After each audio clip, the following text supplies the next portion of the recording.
Real estate TV ప్రేక్షకులకి నమస్కారం. ఈ ఎల్ఆర్ఎస్ స్కీమ్ దరఖాస్తుదారులందరికీ పోర్టల్‌లోకి ఎలా ప్రవేశించాలి? దాంట్లో ఉన్న డాష్‌బోర్డ్‌లో పలు అంశాల్ని ఎలా యాక్సెస్ అవ్వాలి? ఏ అంశంలో ఏ పని చెయ్యాలి? ఇటువంటి వివరాలు ప్రతి దరఖాస్తుదారుడు తెలుసుకోగలిగితేనే సత్వరమే మనకి ఇంటిమేషన్ లెటర్‌లొస్తాయి. ఎందుకంటే ప్రభుత్వం ప్రకటించింది. చీఫ్ సెక్రటరీ గారే స్వయంగా ప్రకటించారు ఏంటంటే, ఆటోమేటెడ్‌గా ఫీజెస్‌ని ఈ అప్లికేషన్ ఫీజ్ ఇంతుంటుంది. కాబట్టి మీరు పే చెయ్యండి అని చెప్పేసి ఆటోమేటెడ్‌గా ఫీజులు ఎంతనేది నిర్ధారించబడతాయి. ఆ ఇంటిమేషన్ లెటర్‌లు కూడా అందులో పెట్టబడతాయి. అది పెట్టబడడానికి ముందు నేను గతంలో సెర్చ్ చేసినప్పుడు మనం అప్లికేషన్ పెట్టుకున్నప్పుడు అప్‌లోడ్ చేసిన డాక్యుమెంట్స్ అందులో కనపడట్లేవు. కాబట్టి మన జియో కోఆర్డినేట్స్ అయితేంది, మన documents, link documents, layout copy అవన్నీ కూడా అప్‌లోడ్ చేయాల్సిన అవసరం ఉంది. ఇమ్మీడియేట్‌గా ప్రతి ఒక్కరు ఆ పని చేసుకోవాల్సిన అవసరం ఉంది. రెండవది, దీని మీద మీరు క్విక్‌గా యాక్షన్ తీసుకునే వైపుగా మీరు ఉంటేనే, వాటిని బేస్ చేసుకొని వాళ్ళు కాలిక్యులేషన్స్ అన్నీ కూడా చేసి మనకి ఇంటిమేషన్ లెటర్ పెట్టడానికి ఉంది. కాబట్టి ఇప్పుడు నేను మీకు ఏం చేస్తానంటే, ఒక కంప్యూటర్ సిస్టమ్ ముందు కూర్చొని ఆ వెబ్‌సైట్ ఏంటి? ఆ వెబ్‌సైట్‌లోకి ఏ పద్ధతుల్లో మనం ఏదైతే మన phone number, cell number register అయిందో, దాని ద్వారా మన అప్లికేషన్ ఫిల్ చేసి ఉన్నామో, ఆ నంబర్ ద్వారా ఎలా ఎంటర్ అవ్వాలి? దానికొచ్చినటువంటి ఓటీపీని ఎలా ఎంటర్ చేసి, ఆ పోర్టల్‌లో ఉన్న ఆ బోర్డ్, ఆ డాష్ బోర్డ్‌లో ఉన్నటువంటి పలు అంశాలని ఎట్లా యాక్సెస్ అవ్వాలనేటువంటి అంశాన్ని మీకు వీడియో రూపంలో వివరించదలుచుకున్నాను. ప్రతి ఒక్కరు, ప్రతి అప్లికెంట్ దారుడు కూడా దీని మీద అవగాహన పెంచుకొని ఇమ్మీడియేట్‌గా పెండింగ్ ఉన్న అంశాలన్నిటిని కూడా ఫుల్‌ఫిల్ చేస్తేనే మన యొక్క అప్లికేషన్‌కి తక్షణం యాక్షన్ తీసుకోవడానికి అనుకూలంగా మన అప్లికేషన్ ఉంటుంది అనే విషయాన్ని మీరు గమనిస్తారని చెప్పి కోరుతున్నాను. మిత్రులారా, ఇప్పుడు మనము సిస్టమ్ చూస్తున్నాము. ఇక్కడ ఈ సిస్టమ్ ద్వారా ఇప్పుడు మనం పోర్టల్‌ని ఓపెన్ చేసే ప్రయత్నం చేస్తాం. ఫస్ట్ క్రోమ్ ఆర్ గూగుల్ ఏదో ఒకటి మనం క్లిక్ చేస్తే ఈ గూగుల్ వచ్చింది. దీంట్లో మీరు ఎల్ఆర్ఎస్, ఎల్ఆర్ఎస్ 2020 అని ఉంది. ఫస్టే వచ్చింది. అది క్లిక్ చేయండి. రైట్. క్లిక్ చేయగానే మనకిక్కడ welcome to layout regularisation scheme బ్రాకెట్‌లో ఎల్ఆర్ఎస్ అని వచ్చింది. దాన్ని క్లిక్ చేయండి. చేయగానే మన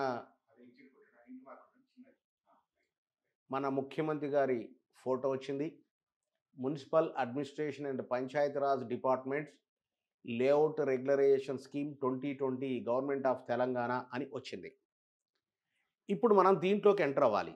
ఎలా ఎంటర్ అవ్వాలి? మనం సిటిజన్‌గా, ఆఫీసర్‌ని కాదు కదా, మనం సిటిజన్. సిటిజన్ అనే ఆప్షన్ మీద క్లిక్ చేస్తాం. ఇక్కడ ఏమొచ్చింది, ఒకటి సిటిజన్ లాగిన్ అని వచ్చింది. దీంట్లో క్లియర్‌గా మొబైల్ నంబర్ అని రాసుంది. దీంట్లో మన మొబైల్ నంబర్ యాడ్ చేద్దాం. ఉదాహరణకి నాది చేస్తున్నా.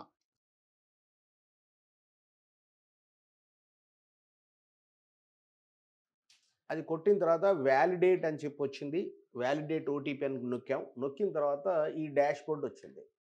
దీంట్లో చాలా క్లియర్‌గా డౌన్లోడ్స్ అని, ఎల్ఆర్ఎస్ ప్లాట్స్ ఫీ పేమెంట్ అని, ఎల్ఆర్ఎస్ లేఅవుట్ ఫీ పేమెంట్ అని, రిజెక్షన్ డాక్యుమెంట్ డౌన్లోడ్ అని, షార్ట్ ఫాల్ డాక్యుమెంట్ డౌన్లోడ్ అని, short fall update, application status, short fall layout update, upload documents, document number updation, field inspection, date inspection, selection, ఇన్ని రకాలుగా వచ్చినాయి. ఒక్కొక్క option మనము చూద్దాం. Downloads అని నొక్కామనుకోండి, ఇక్కడ నో డేటా అని వచ్చింది. నెంబర్ 2, ఇక్కడ ఎల్ఆర్ఎస్ ప్లాట్ ఫీజ్ పేమెంట్ అనంగానే నొక్కగానే మన అప్లికేషన్ నెంబర్ వచ్చింది, అప్లికెంట్ పేరు వచ్చింది, ఫాదర్ పేరు వచ్చింది, మొబైల్ రిజిస్ట్రేషన్ వచ్చింది, లొకాలిటీ ఎక్కడ వచ్చింది, అచ్చంపేట, డౌన్లోడ్ ఇంటిమేషన్ లెటర్, ఇది డౌన్లోడ్. ఇక్కడ క్లియర్‌గా ఈ రకమైన లెటర్ వచ్చింది. ఇంటిమేషన్ లెటర్ వచ్చింది. ఏమని వచ్చింది అంటే, మీరు ఫీజు కట్టండి అని. ఈ ఈ అప్లికేషన్‌లో చాలా వివరాలన్నీ ఉన్నాయి. ఇది నాగర్ కర్నూల్ డిస్ట్రిక్ట్‌లో ఉన్నటువంటి ప్లాట్ ఇది. ఏ డేట్‌నంటే డిసెంబర్ 27 నాడు 2024 నాడు ఇంటిమేషన్ లెటర్ ఆ డిపార్ట్‌మెంట్ పెట్టింది. అచ్చంపేట మున్సిపల్ కార్పొరేషన్ వాళ్ళు పెట్టారు. మున్సిపాలిటీ వాళ్ళు. ఇలా regularisation charges 8,300 14% open space charges 6,110 అని, charges for the land use applicable అయితే ఒక రూ. 5 టోటల్ చార్జెస్ 14,451 అని, ఇనిషియల్‌గా పేమెంట్ 1000 చేశాం కాబట్టి 13,456 పే చేయండి అని దీంట్లో ఉంది. ఇది ఇంటిమేషన్ లెటర్. ఈ పద్ధతుల్లో ఇక అందరికీ ఈ రకమైన ఇంటిమేషన్ లెటర్‌లొస్తాయి. కాబట్టి ఏందంటే, ఇట్లా మీరు చెక్ చేసుకోవాలి. మీరు ఎంత కట్టాల్సి వస్తుంది ఏందనే విషయాన్ని చెక్ చేయాలి. మనం వెనకకెళ్తున్నాం మళ్ళీ. లేఅవుట్ ఫీజ్ పేమెంట్ అని ఉంది. ఇది మనకు వర్తించదు. ఎందుకు వర్తించదంటే, ఇది సింగిల్ ప్లాట్ ఓనర్ అప్లికేషన్ పెట్టాడు. ఇదేమో లేఅవుట్ 10% ప్లాట్లు అమ్మేసినాక 90% ప్లాట్లు అమ్మకుంటా ఇంకా ఉన్నవాళ్ళు, ఆ లేఅవుట్‌ని రెగ్యులరైజ్ చేసుకుందాం అనుకున్న వాళ్ళు, అప్లికేషన్ పెట్టుకున్న ఆప్షన్ వాళ్ళకి ఇది ఓపెన్ అవుద్ది.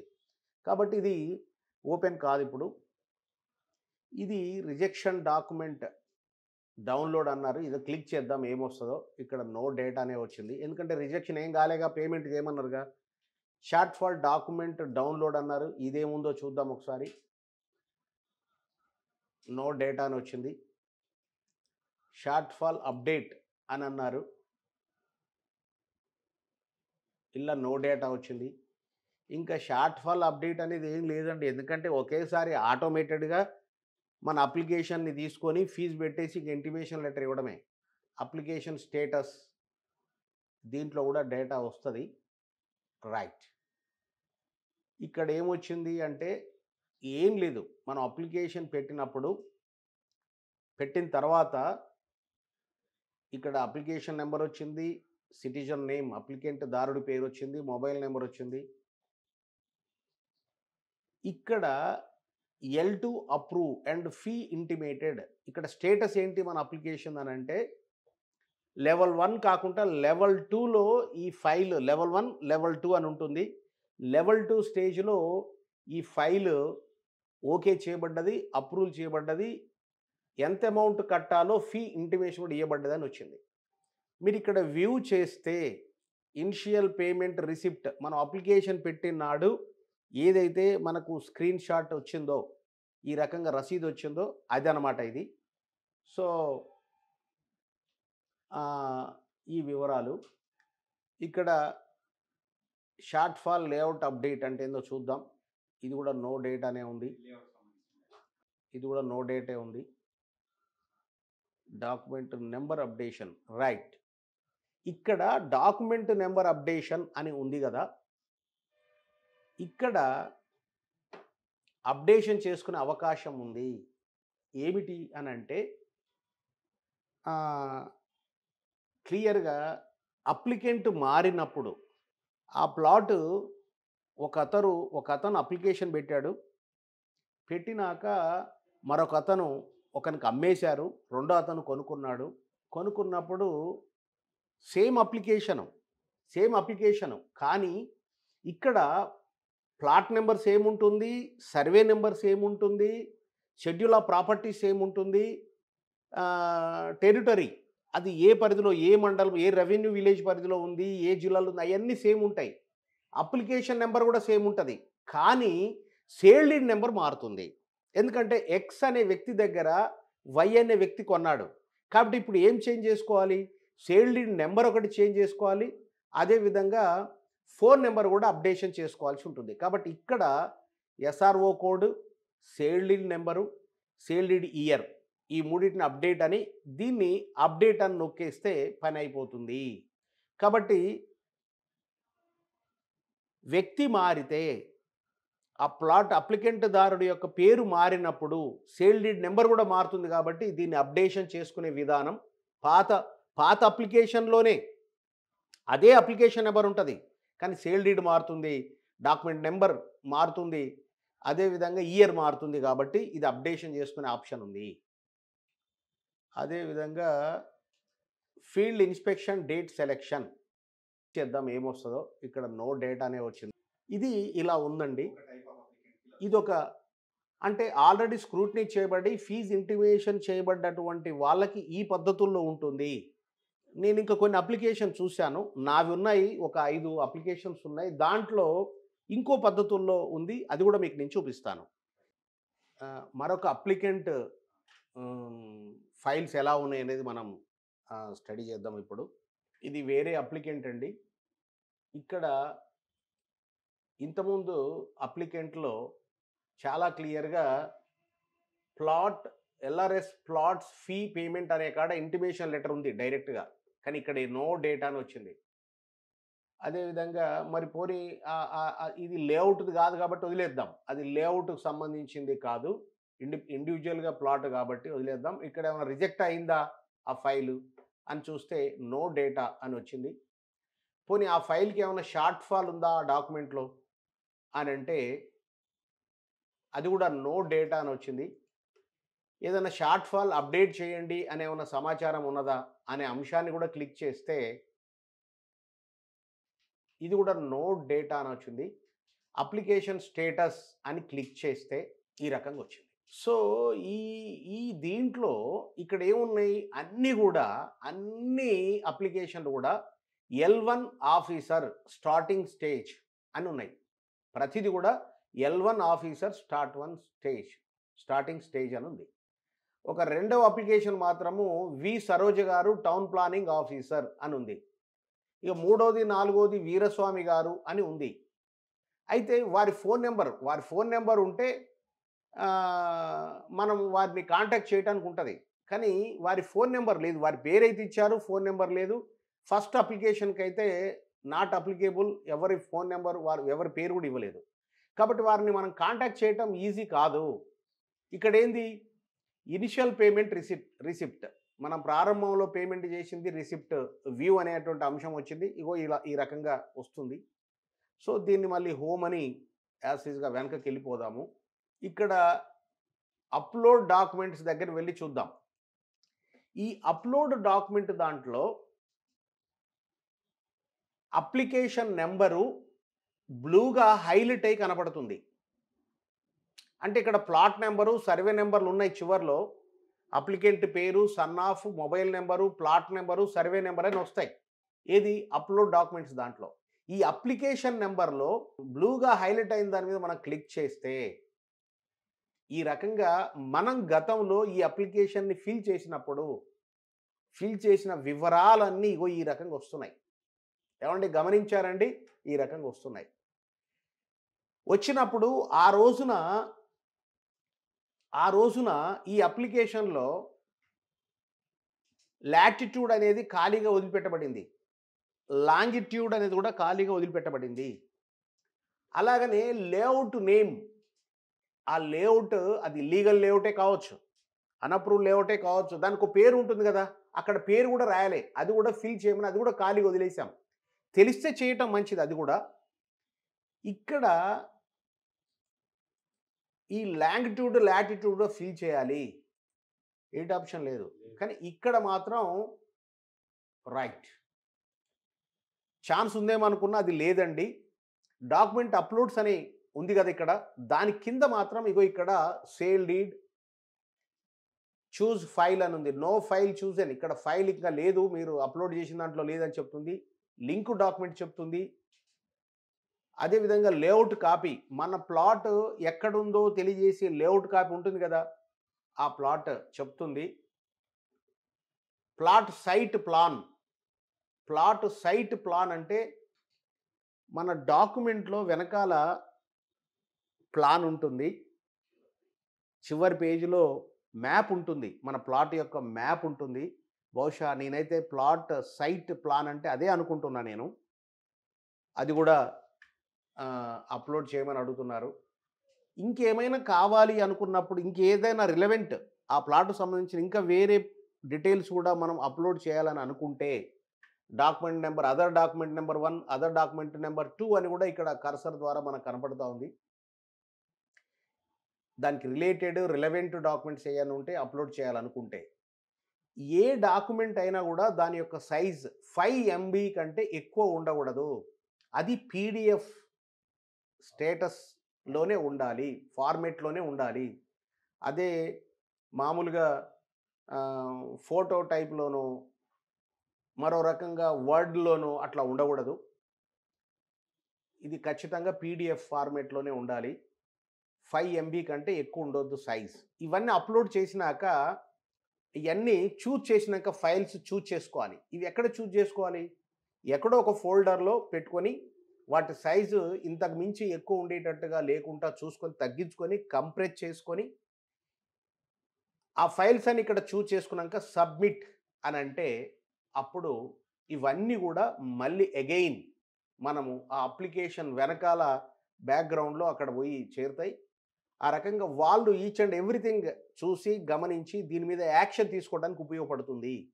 కాబట్టి ఈ పని ప్రతి అప్లికెంట్ వెంటనే ఈ పని చేయాలి అని చెప్పేసి నేను సూచిస్తున్నాను. ఎందుకంటే డీటెయిల్స్ లేవు. ఎవిడెన్స్ లేదు. మెటీరియల్ ఎవిడెన్స్ లేదు. ఇది ఎప్పుడో 4, 5 ఏళ్ల కింద మనం 4 ఏళ్ల కింద అప్లై చేసుకున్నాం కాబట్టి, బహుశా ఆ డేటా అక్కడ ఉందా? లేదా? ఫ్రెష్‌గా అడుగుతున్నారనే అనుకుంటున్నాం మనం. ఎందుకంటే సబ్మిట్ అని కూడా అడుగుతుంది కాబట్టి, మనం సబ్మిట్ చేస్తే ఉపయుక్తంగా ఉంటది అని భావిస్తున్నాను నేను. అట్లనే ఇక్కడ 4 ఉన్నాయి. అప్లికేషన్ 4 ఉన్నాయి. 4 కూడా అదే పద్ధతిలో అప్లోడ్ చేయాలి. ఇది అయిపోయింది. డాక్యుమెంట్ ఆహ్, అప్లోడ్ డాక్యుమెంట్స్ అనేది అయిపోయింది.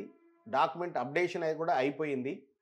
అయిపోయినాక ఫీల్డ్ ఇన్స్పెక్షన్, డేట్ సెలెక్షన్ అనేది ఒకసారి క్లిక్ చేసాం మనం. రైట్. ఇక్కడ మన అప్లికేషన్స్ ఉన్నాయి. చివర్లో ఎడిట్ అని వచ్చింది. చూడండి, ఇప్పుడు ఫస్ట్ అప్లికేషన్ ఉంది. దీనికి ఇక్కడ ఎడిట్ అని వచ్చింది. అది క్లిక్ చేసాం ఇప్పుడు. చేస్తే ఇక్కడ సెలెక్టెడ్ ఇన్స్పెక్షన్ డేట్ మనమే సెలెక్ట్ చేసుకునే అవకాశం ఇచ్చినట్టు కనపడతా ఉంది. నాకు అర్థమైంది ఇది. మీరు పెట్టి చూడండి. మనకు పలానా రోజున వీలవుతుంది. ఇవాళ 24వ తారీఖు ఉంది. లేదు 28వ తారీఖు పెట్టాము ఇక్కడ. ఇక్కడ అప్డేట్ అనండి. అప్డేట్ అని నొక్కా నేను. డీటెయిల్స్ సబ్మిటెడ్ సక్సెస్‌ఫుల్ అని వచ్చిందండి. Yes, correct. మనం చేసిన ప్రొసీజర్ కరెక్ట్ అయినదే. క్లియర్‌గా ఇక్కడ అప్డేట్ అని వచ్చింది. అట్లనే ఇప్పుడు డేట్ నేనిచ్చిన వాళ్ళకు, ఆఫీసర్లకు నేనిచ్చిన ఈ డేట్ ప్రకారం బహుశా ఆళ్ళు నాకు ఫోన్ చేస్తారా? ఏమైతుంది? ఏంటో నాకు తెలీదు. చూడాలి. మిగతావి కూడా ఎడిట్ ఆప్షన్ మీద క్లిక్ చేసి, ఆ రకంగా డేట్‌ని ఇట్లా సెలెక్ట్ చేసుకొని పెట్టుకొని మీరు పెట్టి చూడండి. వాళ్ళ నుంచి ఏం రెస్పాన్స్ వస్తుంది. ఎందుకంటే ఇంతకుముందే సరోజ గారని, వీరస్వామి అని ఇట్లా ఆఫీసర్లు కూడా అపాయింట్ చేసినట్టుగా L1 స్టేజ్ ఫస్ట్ అని ఉంది గదా! ఆ ఆఫీసర్లు బహుశా దీన్ని చూసుకొని మరి ఆ డేట్‌న కాల్ చేస్తారా? ఏం జరుగుద్దనేది మనకు తెలియదు. సో, ఇవి ఆప్షన్స్ ఉన్నాయి. మీరు దీన్ని థరోగా ఎప్పటికప్పుడు చెక్ చేసుకుంటూ తగిన విధంగా యాక్షన్‌లో మీరుంటే మీ ప్లాట్ రెగ్యులరైజ్ చేసుకోవటం ఈజీ అని చెప్పేసి మీకు అందరికి కూడా సూచిస్తున్నానండి.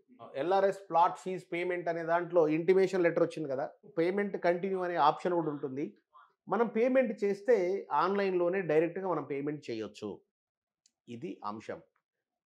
అయితే ఇక్కడ ఒక చిన్న రిక్వెస్ట్ కూడా చేశాం ప్రభుత్వాన్ని. మరి చాలామంది కూడా చేసి ఉండొచ్చు. ఒకసారి పేమెంట్ కంప్లీట్‌గా చేసినాక వాళ్ళు సంబంధిత అధికారులు లేఅవుట్ రెగ్యులరైజేషన్ స్కీమ్ కింద నీ ప్లాట్ రెగ్యులరైజ్ అయింది అనేటువంటి అప్లికేషన్ ఇస్తే వెల్ అండ్ గుడ్. ఇవ్వలేని పక్షంలో మన అప్లికేషన్ రిజెక్ట్ చేయబడితే మనకు 10% వాపస్ ఇస్తాము. తీసుకొని మిగతాది మొత్తం వాపస్ ఇస్తాము. 10% కట్ చేసుకుంటామని చెప్పి మనకు మార్గదర్శకాలలో చూపించారు. మరి అది చూడాలి. కొంచెం ఇంకేమైనా అది అట్లా కాకుండా 10% ముందు కట్టేటువంటి ఆప్షన్ ఉండాలి అని చెప్పేసి రిక్వెస్ట్ చేసి ఉన్నాం మనం. 10% కడితే ఒకసారి డిపార్ట్మెంట్‌కి వెళ్ళిన తర్వాత రిటర్న్ రావటం కష్టం కాబట్టి ఆ రకమైన రిక్వెస్ట్ చేసి ఉన్నాం మనం. మరి ప్రభుత్వం నుంచి ఏ రకమైన స్పందన ఉంటది? ఎలా ఉంటదో చూడాలి మనం. మిత్రులారా, ఇప్పుడు మీరు చూశారు గదా! మన సిస్టమ్‌లో డాష్‌బోర్డ్‌లో ఉన్న పలు అంశాలకు సంబంధించిన యాక్సెస్ వివరాలు ఇవన్నీ గూడా చూశారు గదా!